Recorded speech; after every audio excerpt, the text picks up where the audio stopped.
El misterio de la Atlántida. Según cuenta la leyenda, la Atlántida era una isla legendaria desaparecida en el mar. Aunque realmente, era tan grande que bien podría afirmarse que no era una isla, sino más bien, que era un continente menor. Fue descrita y nombrada por Platón en los diálogos de Timeo y Critias. La Atlántida, una isla misteriosa, que se supone que se ubicaba más allá de las columnas de Hércules, hoy, el estrecho de Gibraltar, y se la describe como una isla más grande que Asia. Nótese que ese más allá implica una distancia bien grande, en términos descriptivos. Más adelante, será desarrollada toda la historia. Pero adelantándoles un poco de ella, esa distancia sería unos 6.000 kilómetros del Peñón de Gibraltar, que sería la parte más oriental de la isla de la Atlántida. Se la suele imaginar como una isla de enorme belleza, habitada por una civilización avanzada con abundancia de recursos, que fue devorada por el mar. Esto significó que su ubicación sea permanentemente buscada desde la más remota antigüedad, y que se hayan conjeturado infinidad de hipótesis sobre su real existencia. Platón relata que la Atlántida habría desaparecido unos 9.000 años antes de su época. Según él, al repartirse la tierra, a Poseidón, dios del mar y hermano de Zeus, le correspondió, entre otras, la región en la que se desarrollaría la Atlántida. Poseidón se enamora de una humana, Clito, hija de Evenor, el primer Atlante, nacido del suelo. Era tal su amor por Clito que para protegerla creó 3 anillos de agua y levantó montañas alrededor de la tierra donde vivía, dando así origen a la legendaria isla. La pregunta aquí sería de quién quería protegerla. Si él era un dios, ¿quién tendría más poder que un dios? Esta pregunta será prontamente respondida en una futura publicación, que el equipo de Misterios TV viene llevando a cabo hace más de 30 días. Será respondida en la publicación de La verdadera historia de los Anunnaki. Continuamos con el relato. Poseidón y Clito tuvieron 10 hijos. Al primogénito, Atlas o Atlante, le fue conferida la máxima autoridad sobre la isla, y sus hermanos se repartieron las tierras en reinados iguales. La civilización que se desarrolló en la isla llamó a su tierra Atlántida, en honor a Atlas y al mar que la rodeaba.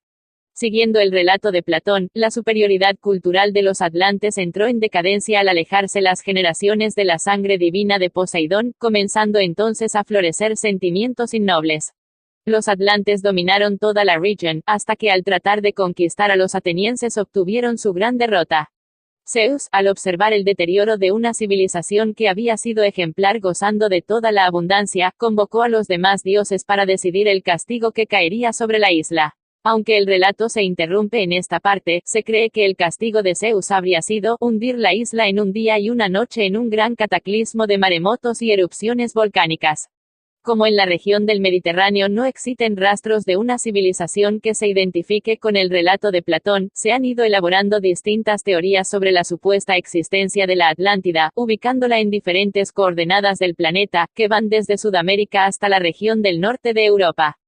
Según relatos sumerios de los Anunnaki, conciben a los atlantes como una civilización elevadamente avanzada para la época, que interactuaba con otras grandes civilizaciones antiguas como Sumer, Babilonia, Egipto, etc. Llegó a dominar la física nuclear y desapareció tras una explosión atómica. En medio de una gran batalla, en una guerra por el poder entre draconianos y Anunnakis.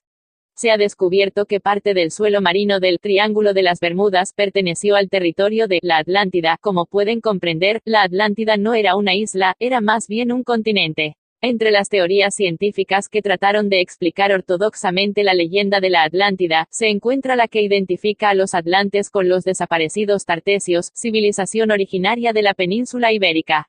La teoría más aceptada por los científicos ortodoxos señala que la civilización a la que se refiere Platón estaría supuestamente inspirada en la isla de Creta y la civilización minoica. Lo cierto es que no es así. Lo que sucede es que vemos esto con datos de la geografía actual. Pero en un gran pasado, mucho antes de los relatos platónicos, la distribución de los continentes era bien diferente a la actual. Para entender esto vamos a remontarnos al tiempo donde existía el gran continente de Gondwana, que, prácticamente era un solo continente distribuido verticalmente de norte a sur del planeta y lo rodeaba un gran océano. Gondwana es el nombre que se le da a una antigua masa de tierra meridional que resultó de la partición en dos de Pangea, cuando se extendió el mar de Tetis hacia el oeste, lo que lo separó de Laurasia durante el Jurásico y el Cretácico. Gondwana fue escindiéndose, y dio lugar a las masas continentales de las actuales Sudamérica, África, Australia, el Indostán, la isla de Madagascar y la Antártida, un proceso de partición y alejamiento que continuó durante el Cenozoico y permanece activo aún, desplazándose. De este modo, Gondwana habría empujado contra los continentes boreales el geosinclinal mediterráneo, plegando los Alpes euroasiáticos y provocando en ellos grandes corrimientos hacia el norte. A la vez, Norteamérica y Sudamérica confluyeron dando lugar al levantamiento del Istmo de Panamá. Como pueden percatarse, el movimiento de las placas tectónicas, con forma de U o de C, con movimientos geocéntricos, dio lugar a la formación de los continentes como hoy los conocemos. Y, dentro de esa acción formóse una supuesta península, que se expandía desde América Central, o un continente, a lo que Platón llama la Atlántida, que luego desapareció bajo las aguas al irse desplazando las masas de tierra del fondo del océano. Estos movimientos de masas de tierra, aún hoy siguen sucediendo. Para que puedan comprender esta situación, piensen que África constituía el núcleo central de Gondwana, que aún hoy sigue fragmentándose, se separó de Arabia que sigue alejándose hacia el noroeste al ir ensanchándose el Rift del Mar Rojo y muy lentamente se está desgajando otro fragmento del continente africano, al este del Gran Valle del Rift, es una enorme fractura que parte en la desembocadura del río Zambeze y llega hasta el Mar Rojo, la zona de los lagos. Pero también se desplaza muy lentamente hacia el Mediterráneo y acabará incrustándose contra los países del sur de Europa. Los relatos que siguen, son relatos de los diálogos de Platón. Los textos fueron traducidos de idioma griego y adaptados al lenguaje actual. Estos relatos aportan detalles y características de la Atlántida. Los diálogos de Platón y la Atlántida. Atlantis o la isla península de la Atlántida. El filósofo griego Platón fue el primero en hacerse eco de una leyenda de la antigüedad en la que se menciona un reino mítico situado en una isla o península llamada Atlántida. En sus diálogos, hará referencia de ella a través de Critias, discípulo de Sócrates. Según el relato de Platón, Critias oyó esa historia contada por su abuelo, que a su vez la había escuchado del político ateniense Solón y a este último se la habían transmitido los sacerdotes egipcios de la ciudad de Sais, situada en el delta del Nilo. Ubicación original de Atlántida. Sitúa la ubicación de esta poderosa nación en el Atlántico, en un periodo de tiempo de 9000 años antes del momento en el que se produce el diálogo en la que se la menciona. Pero el relato original fue transmitido de boca en boca, y relata hechos que sucedieron muchos miles de años antes de lo que se estipula en los relatos. Describe su fundación, origen, sus leyes, la conducta del dios Neptuno, la confederación de pueblos gobernados por la asamblea de sus reyes, la organización del ejército y la abundancia de sus riquezas. Aparece el nombre de Gades entre los lugares conocidos que menciona. Finalmente será destruida por un dios justiciero y cruel, que asesinó toda una población, con niños y ancianos, para castigar la soberbia de sus habitantes, que habían olvidado las tradiciones de sus mayores y las enseñanzas de sus dioses. Para castigar la soberbia. ¿Cómo es eso? Como pueden apreciar, aquí es donde se trata de esconder el misterio. No fue la soberbia quien destruyó a la Atlántida, fue la decisión de un dios perverso que vio en la Atlántida una dalid de allegarse hasta un conocimiento y desarrollo tecnológico el cual ese dios vio como una amenaza a su reinado. Fue una guerra, el mundo antiguo estaba en guerra. El poder Anunnaki estaba expandiéndose por el planeta, se repartieron la tierra en clanes y gobiernos. Pero como verán en los hechos posteriores la decisión del dios Júpiter, destruyó parte del poder Anunnaki, destruyendo la Atlántida con bombas atómicas y armas tecnológicas de control climático. Pero vamos a los relatos platónicos.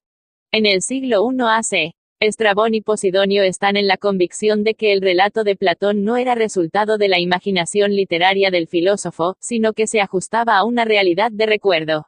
Plutarco, siglo II después de Cristo, dará los nombres de los sacerdotes egipcios que habrían contado a Solón la historia de la Atlántida, haciendo mención de Snowfis de Sais y Sonkis de Heliópolis. Por su parte, Proclo hará alusión al viaje que hizo a Egipto que Crantor, filósofo de la Academia Platónica y cómo pudo ser testigo de la existencia de unas inscripciones en las que aparecía la historia que había referido Solón.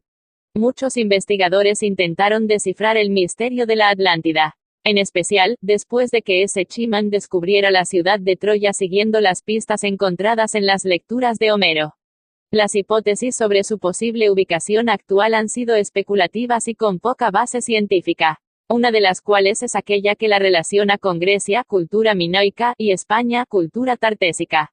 Lo cual no es tan así. Porque por lo explicado del continente de Gondwana, parte de la Atlántida estaría más próxima a Cuba y América que de Europa. Si bien originariamente se haya encontrado más cercana a Europa, como expliqué anteriormente, los continentes fueron desplazándose y hasta quebrándose. Es de acreditar que el continente o isla de Atlántida se partió en dos o más partes. Uno de sus partes, las montañas, formaron las islas de Centroamérica y las otras partes se hundieron en el océano por el desplazamiento de los continentes. En ese sentido, las teorías encontrarían afinidad con algunos relatos de Platón que hace referencia al Mediterráneo, África y a la colonia fenicia, Gades. Critias o la Atlántida. Los diálogos sobre la Atlántida. Timeo.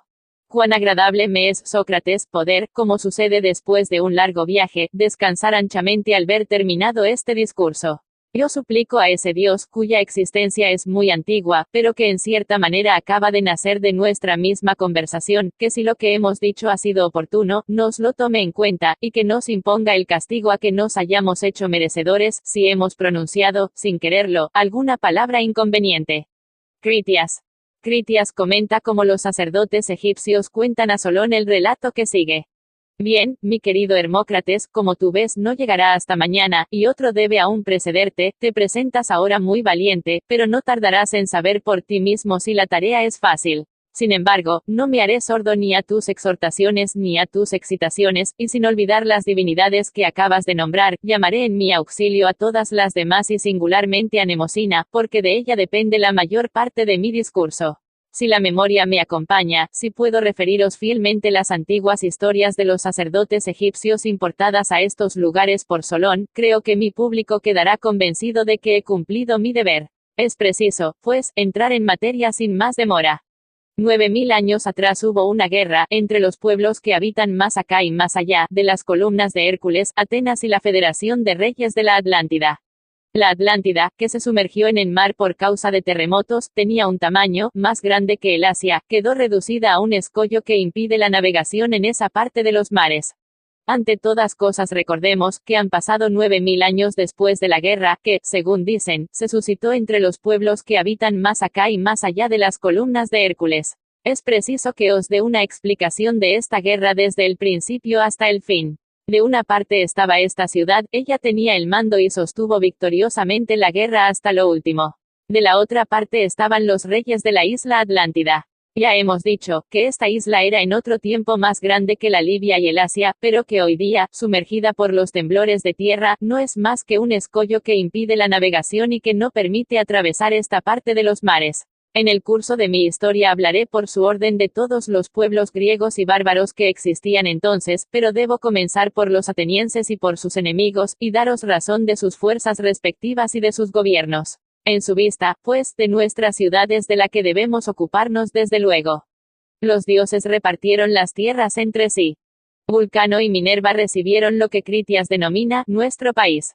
Sus habitantes, que se refugiaron en las montañas, han olvidado la historia de sus mayores, aunque conservan la tradición de algunos de sus nombres. Recuerdan nombres de personas y héroes, pero no sus acciones. Los dioses dividieron entre sí en otro tiempo la tierra toda, comarca por comarca, y esto sin que se suscitara alguna querella, porque no puede admitirse racionalmente, ni que los dioses ignoraran lo que a cada uno de ellos convenía, ni que, sabiéndolo, se robaran los unos a los otros el lote que les pertenecía. Habiendo obtenido como resultado de la justicia y de la suerte lo que querían, se establecieron en cada país, y después de haberse fijado en ellos, a la manera de lo que los pastores hacen con sus ganados, se consagraron a procurar el alimento y la educación a los hombres, que eran a la vez sus hijos y su propiedad. Sin embargo, no emplearon la violencia como los pastores que castigan suavemente a su ganado para conducirle.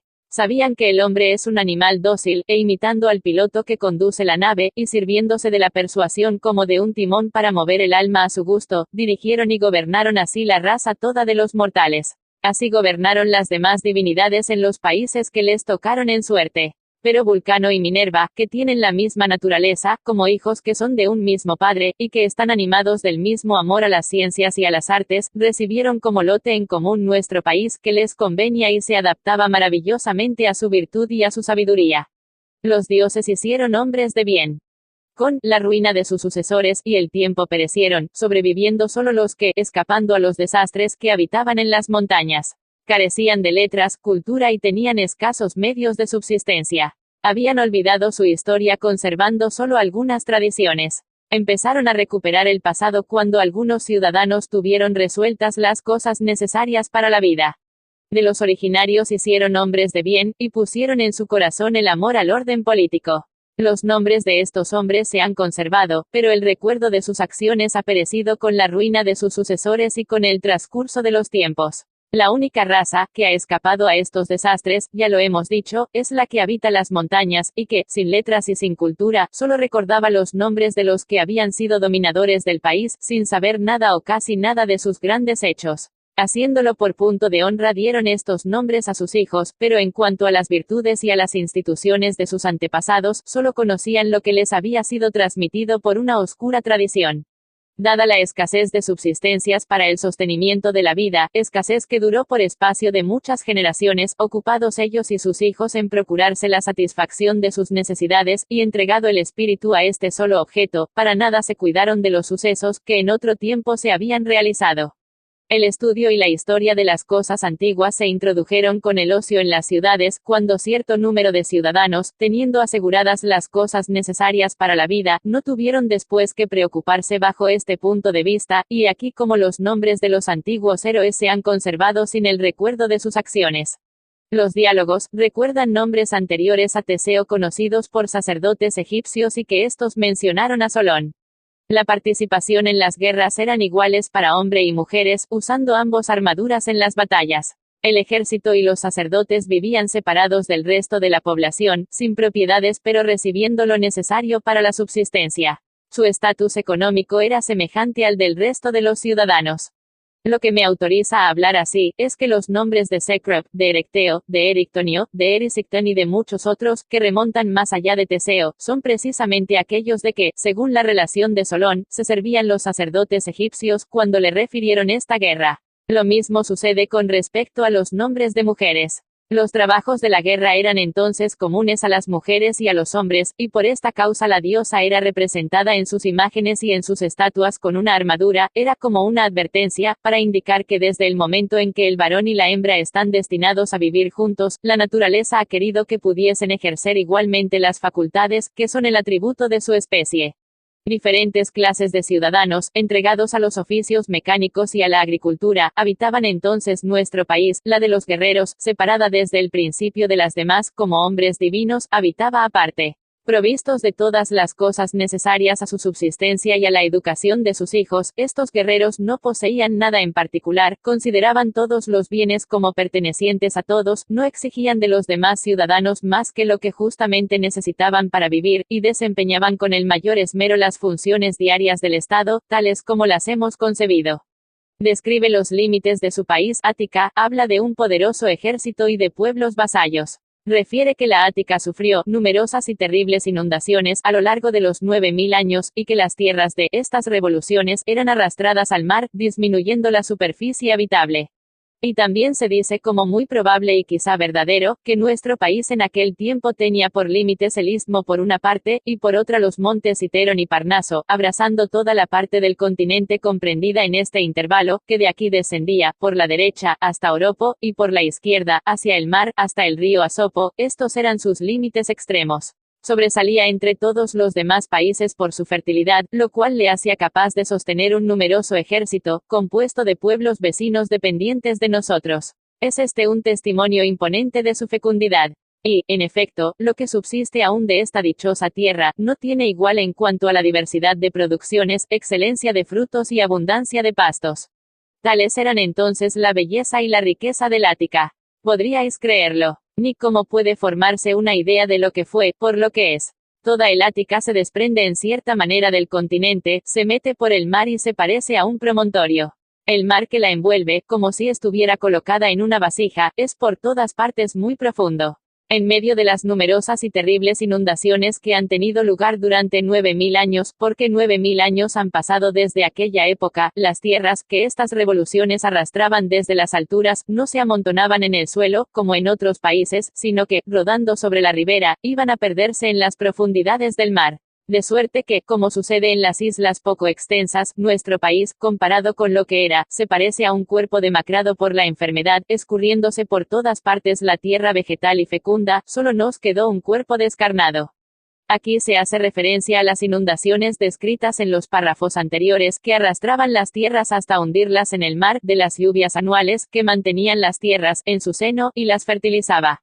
Pero antes el Ática, cuyo suelo no había experimentado ninguna alteración, tenía por montañas altas colinas, las llanuras, que llamamos ahora campos de Felleo, estaban cubiertas de una tierra abundante y fértil, los montes estaban llenos de sombríos bosques, de los que aún aparecen visibles rastros. Las montañas, donde solo las abejas encuentran hoy su alimento, en tiempos no muy lejanos estaban cubiertas de árboles poderosos, que se cortaban para levantar vastísimas construcciones, muchas de las cuales están aún en pie. Encontrábanse también allí árboles frutales de mucha elevación y extensos pastos para los ganados. Las lluvias, que se alcanzaban de Júpiter cada año, no se perdían sin utilidad, corriendo de la tierra estéril al mar. Por el contrario, la tierra, después que venían a ella abundantemente, las conservaba en su seno, las tenía en reserva entre capas de arcilla, las dejaba correr desde las alturas a los valles, y se veían por todas partes miles de fuentes, de ríos y de cauces de agua. Los monumentos sagrados, que se encuentran aún junto a los antiguos lechos de los ríos, atestiguan la verdad de mis palabras. He aquí lo que eran por naturaleza nuestros campos, los que los cultivaban, eran sin duda verdaderos labradores, entregados exclusivamente a sus labores, amigos del bien, de un natural excelente, y poseedores de una tierra fértil, regada por aguas abundantes y favorecida con el más benigno de los climas. Aquí se cuenta cómo la Acrópolis fue destruida por terremotos y lluvias en una sola noche, siendo esta la tercera catástrofe natural antes del diluvio de Deucalión. En la parte alta vivían los guerreros y a su alrededor, campesinos y artesanos. La meseta estaba vallada y los habitantes hacían vida en espacios colectivos. Una parte de la ciudadela estaba dedicada a jardines y lugares de esparcimiento. Tenía una fuente de la que manaba agua abundante, desaparecida por los terremotos. Contaba con un ejército de 20.000 efectivos, tanto de hombres como mujeres. En cuanto a la ciudad, vean la manera con que se gobernaba en aquel tiempo. En primer lugar, la Acrópolis estaba muy distante de tener el aspecto que hoy tiene. En una sola noche torrentes de lluvia arrastraron las tierras con que estaba revestida, y la dejaron desnuda y despojada, en medio de temblores de tierra y de una inundación, que es la tercera antes del diluvio de Deucalión. Pero antes, en otra época, era tal la extensión de la Acrópolis, que se extendía hasta el Eridán y el Iliso, comprendía el PNYX y tenía el Lícabete por límite por el lado opuesto al PNYX. Estaba cubierta de una espesa capa de tierra, y, fuera de algunos puntos, presentaba en las alturas una llanura no interrumpida.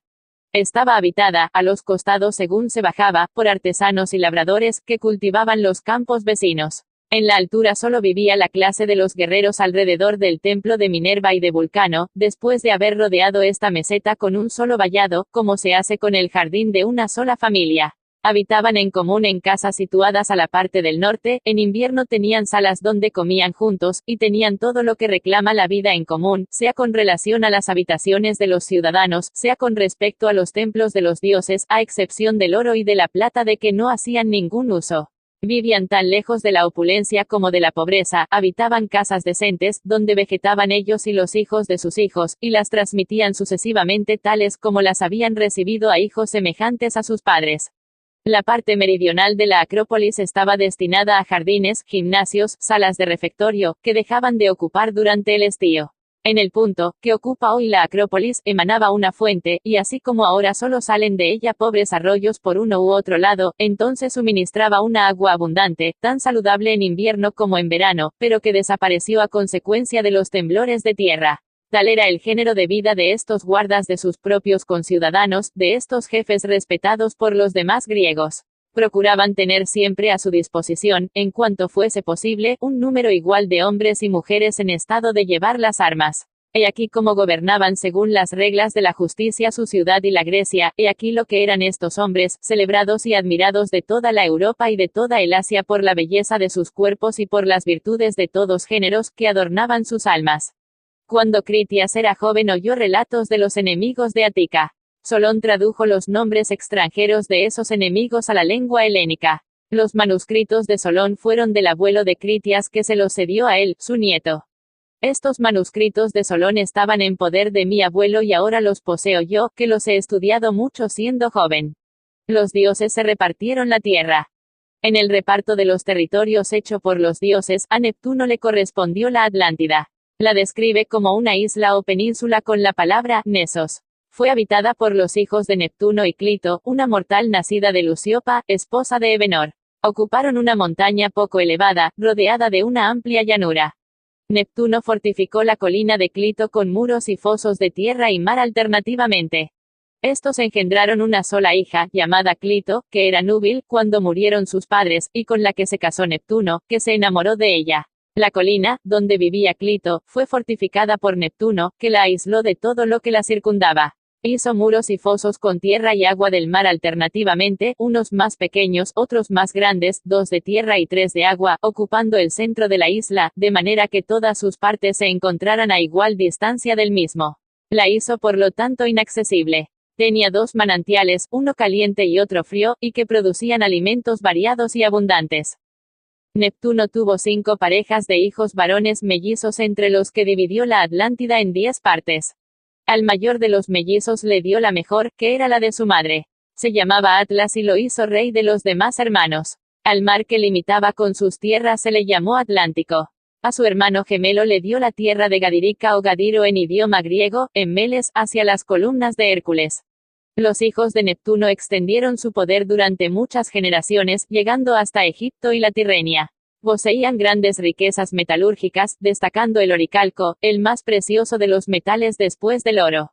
Había lagos, pantanos, toda clase de frutos, animales salvajes y muchos elefantes.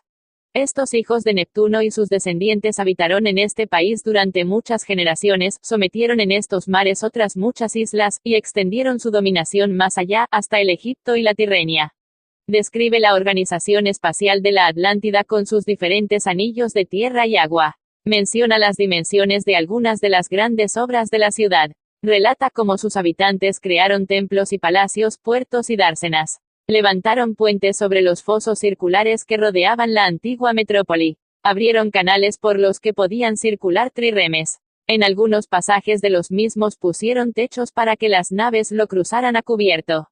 A partir desde el mar abrieron un canal de 3 arpentos de ancho, de 100 pies de profundidad y de una extensión de 50 estadios, que iba a parar al recinto exterior. Hicieron de suerte que las embarcaciones que viniesen del mar pudiesen entrar allí como en un puerto, disponiendo la embocadura de modo que las más grandes naves pudiesen entrar sin dificultad. En los cercos de tierra, que separaban los cercos de mar, al lado de los puentes, abrieron zanjas bastante anchas, para dar paso a una trireme, y como de cada lado de estas zanjas los diques se levantaban a bastante altura por cima del mar, unieron sus bordes con techumbre, de suerte que las naves las atravesaban a cubierto. El mayor cerco, el que comunicaba directamente con el mar, tenía de ancho 3 estadios, y el de tierra contiguo tenía las mismas dimensiones. El templo estaba revestido en su exterior de plata, fuera de los extremos, que eran de oro. En su interior y exterior habían tesoros y estatuas de oro y marfil, siendo las más importante la de Neptuno, situando centro del santuario en un carro tirado por 6 corceles alados y rodeado de 100 nereidas. El palacio de los reyes armoniza con la grandeza del templo. El templo solo tenía un estadio de longitud, 3 arpentos de anchura, y una altura proporcionada. En su aspecto había un no sé qué de bárbaro. Por dentro, la bóveda, que era toda de marfil, estaba adornada de oro, plata y oricalco. Los muros, las columnas, los pavimentos, estaban revestidos de marfil. Se veían estatuas de oro, a esto se agregaban un gran número de estatuas, que eran ofrendas hechas por particulares. Alrededor del templo, en la parte exterior, estaban colocadas las estatuas de oro de todas las reinas y de todos los reyes descendientes de los 10 hijos de Neptuno, así como otras 1000 ofrendas de reyes y de particulares, ya de la ciudad, ya de países extranjeros, reducidos a la obediencia. El palacio de los reyes era tal cual convenía a la extensión del imperio y a los ornamentos del templo.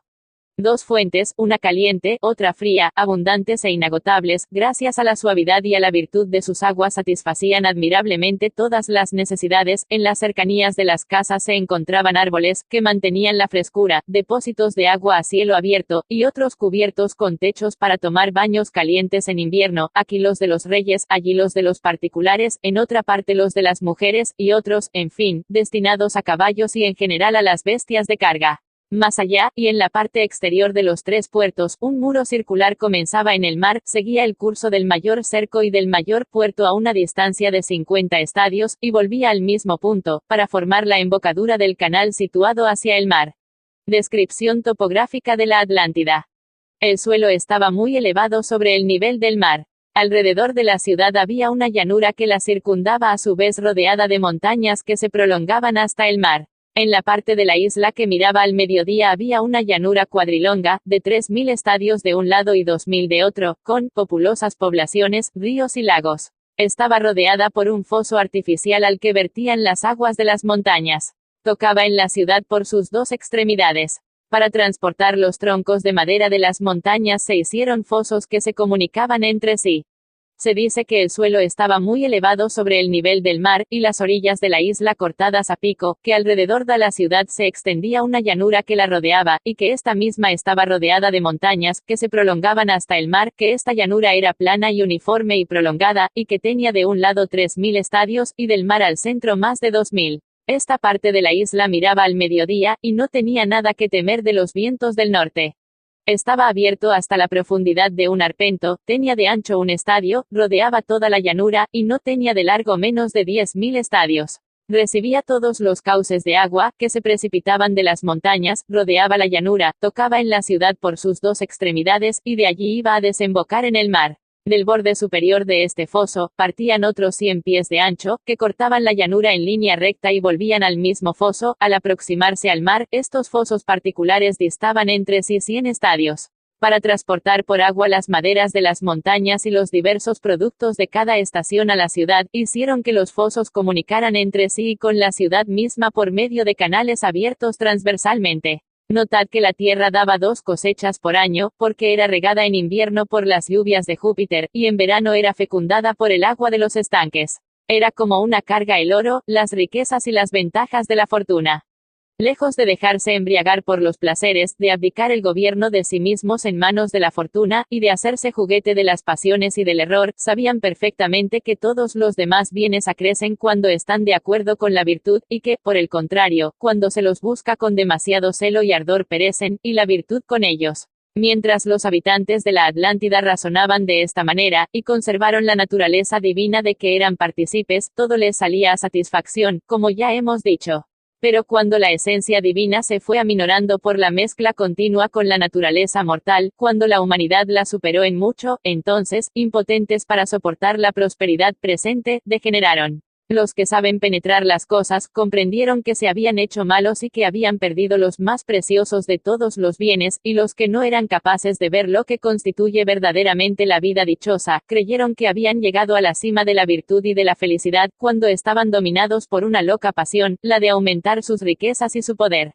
Entonces fue cuando Júpiter, que gobierna según las leyes de la justicia y cuya mirada distingue por todas partes el bien del mal, notando la depravación de un pueblo antes tan generoso, y queriendo castigarle para atraerle a la virtud y a la sabiduría, reunió todos los dioses en la parte más brillante de las estancias celestes, en el centro del universo, desde donde se contempla todo lo que participa de la generación, y decretó el fin de la Atlántida. El fin todos ya lo conocen, la desaparición bajo las aguas en tan solo una noche. Hasta aquí, la verdadera historia de la Atlántida. Espero que te haya gustado.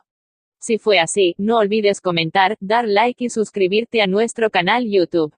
Visita nuestro site para ver más publicaciones en http://misterios-tv. blogspot.com.br